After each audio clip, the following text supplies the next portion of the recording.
इसके लिए उन्होंने एक पुरानी पहचान नैना यादव, अंशुल की पुरानी मेड को भी अपने काम में शामिल कर लिया। धीरे धीरे उनका बिजनेस बढ़ने लगा और उनकी मेहनत रंग लाने लगी। प्रशांत दिन रात पढ़ाई करता रहा। उसने अपने लक्ष्य पर पूरी तरह ध्यान केंद्रित कर लिया। लगभग 2 साल बाद उसकी मेहनत का फल उसे मिल गया। वह एसपी पुलिस अधीक्षक के पद के लिए चयनित। यह खबर पूरे इलाके में फैल गई। लोग कहने लगे, एक रिक्शा चालक एसपी बन गया।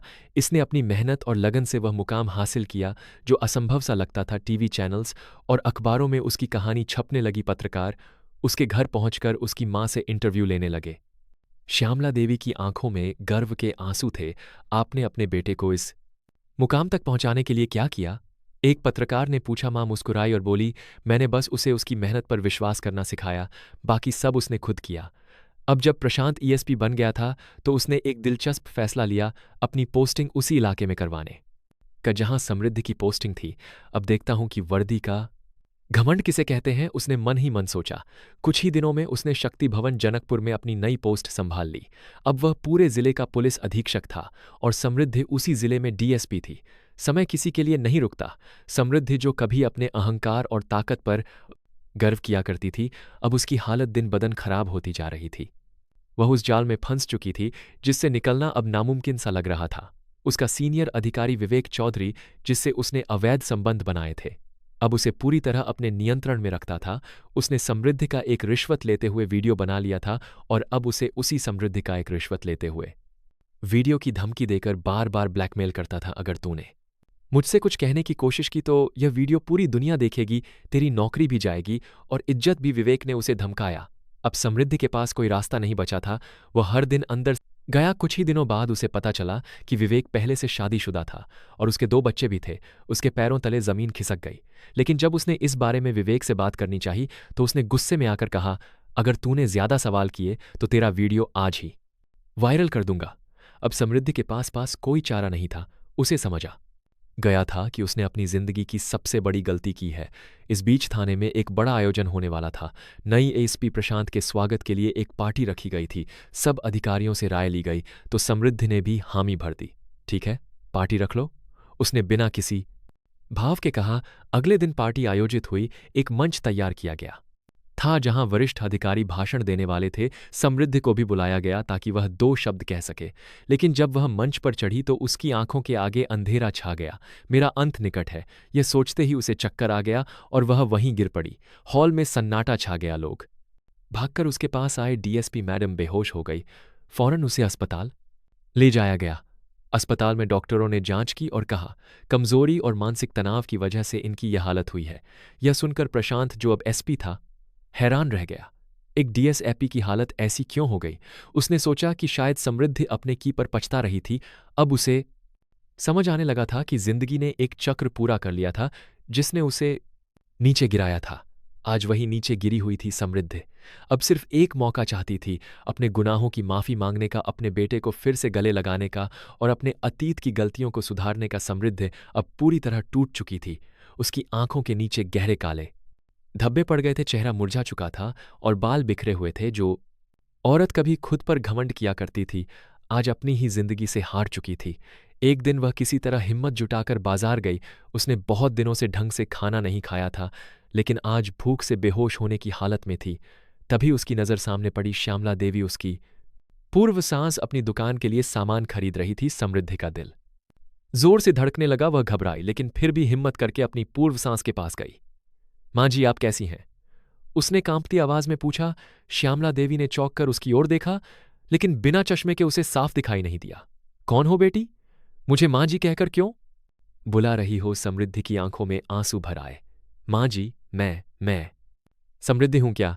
आपने मुझे पहचाना नहीं? अब श्यामला देवी ने चश्मा लगाया और गौर से देखा। वह दंग रह गई।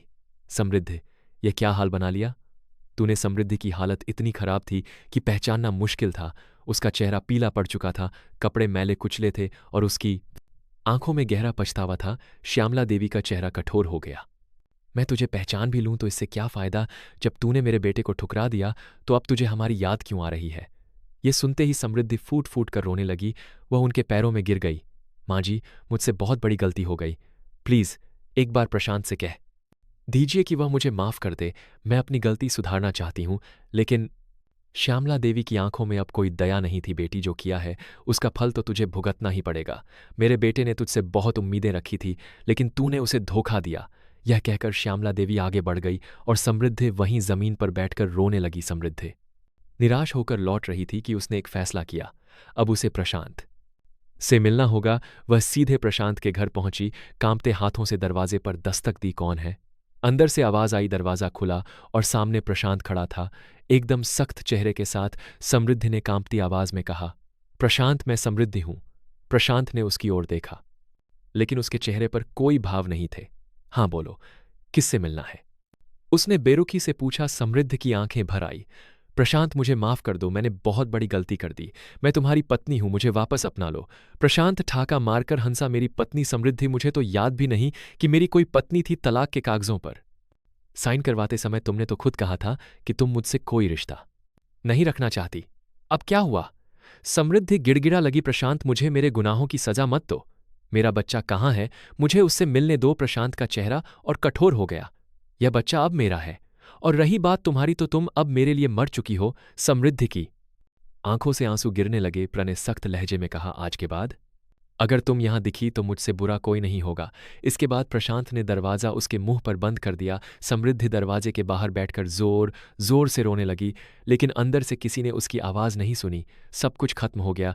जब वह वहां से मायूस होकर लौटने लगी, तभी किसी ने उसे खबर दी, तुम्हारा वीडियो वायरल हो गया है। यह सुनते ही उसके पैरों तले जमीन खिसक गई। जिस वीडियो की वजह से वह विवेक चौधरी की गुलाम बनी थी, वही अब दुनिया के सामने आ चुका था। अब उसके पास ना नौकरी बची, ना इज्जत, और ना ही कोई अपना अहंकार का पतन और अंत का आगमन। समृद्ध, जो कभी डीएसपी की कुर्सी पर बैठकर अपनी ताकत का घमंड किया करती थी, अब पूरी तरह बर्बाद हो चुकी थी। उसके खिलाफ रिश्वतखोरी और भ्रष्टाचार के आरोप लग चुके थे, और उसका वीडियो वायरल होने की वजह से उसकी नौकरी भी चली गई थी। अब वह अकेली थी, बिल्कुल अकेली। वह जिस विवेक चौधरी के साथ अवैध संबंधों में थी, वही अब उसे छोड़कर जा चुका था। समृद्धि की दुनिया पूरी तरह बिखर चुकी थी। अब उसे याद आने लगा कि उसने किन लोगों को ठुकराया था और किसका साथ चुना था। एक दिन जब वह निराशा से घिरी हुई थी, उसने अपने भाई राघव शर्मा को फोन किया। भैया, मुझे माफ कर दो, मुझे बस एक बार सुन लो, मैं बहुत परेशान हूं। लेकिन राघव की आवाज सख्त थी। अब सुनकर क्या करूंगा? समृद्धि, जब तेरे पास सब कुछ था तब तूने हमें भुला दिया था। अब तुझे हमारी जरूरत पड़ रही है। समृद्धि रोने लगी। भैया, माँ पापा नहीं रहे, लेकिन मैं जानती हूं कि उनकी मौत के लिए मैं जिम्मेदार हूं। बस एक बार मेरी मदद कर दो। लेकिन राघव का जवाब ठंडा था।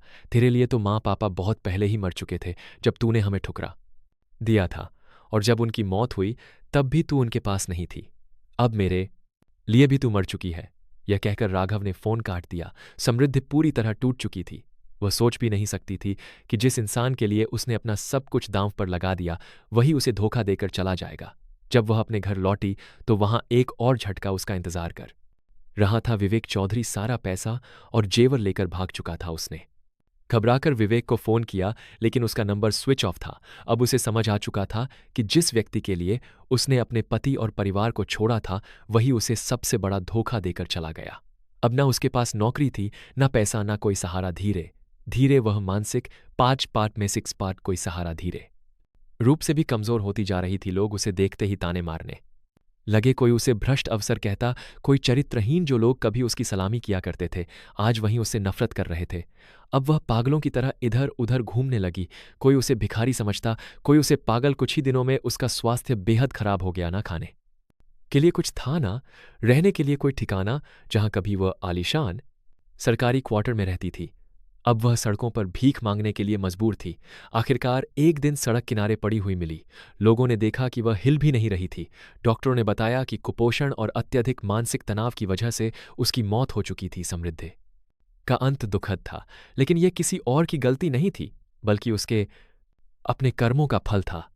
अगर उसने अपने अहंकार और लालच को काबू में रखा होता तो शायद उसकी जिंदगी आज कुछ और होती। दूसरी ओर प्रशांत ने अपनी मेहनत और आत्मसम्मान से एक नया जीवन बनाया और अपने बेटे के साथ खुशहाल जिंदगी जीने लगा। अहंकार और गलत फैसले इंसान को बर्बाद कर सकते हैं। सच्चा प्यार और समर्थन उन्हीं से मिलता है जो आपके बुरे समय में आपके साथ खड़े होते हैं। गलत राह पर चलने से जीवन में पछतावा ही मिलता है। कहते हैं झूठ, लालच और अहंकार की बुनियाद पर बनाए गए मकान ढह जाते हैं, मनुष्य की जीवन यात्रा में सच्चाई, ईमानदारी और विनम्रता सबसे मजबूत स्तंभ होते हैं। यदि कोई इंसान अपने जीवन की बुनियाद झूठ, लालच और अहंकार पर रखता है, तो वह चाहे कितनी भी ऊंचाइयों तक पहुंच जाए, लेकिन एक दिन उसका यह बना हुआ किला जरूर ढह जाता है। झूठ की बुनियाद पर बना रिश्ता या जीवन अधिक समय तक टिक नहीं सकता। झूठ का सहारा लेकर हम भले ही कुछ समय के लिए सफल हो जाएं, लेकिन जब सच सामने आता है तो सब कुछ मिट्टी में मिल जाता है। सत्य को ढकने के लिए कई और झूठ बोलने पड़ते हैं और एक समय ऐसा आता है जब पूरा ताना बाना बिखर जाता है।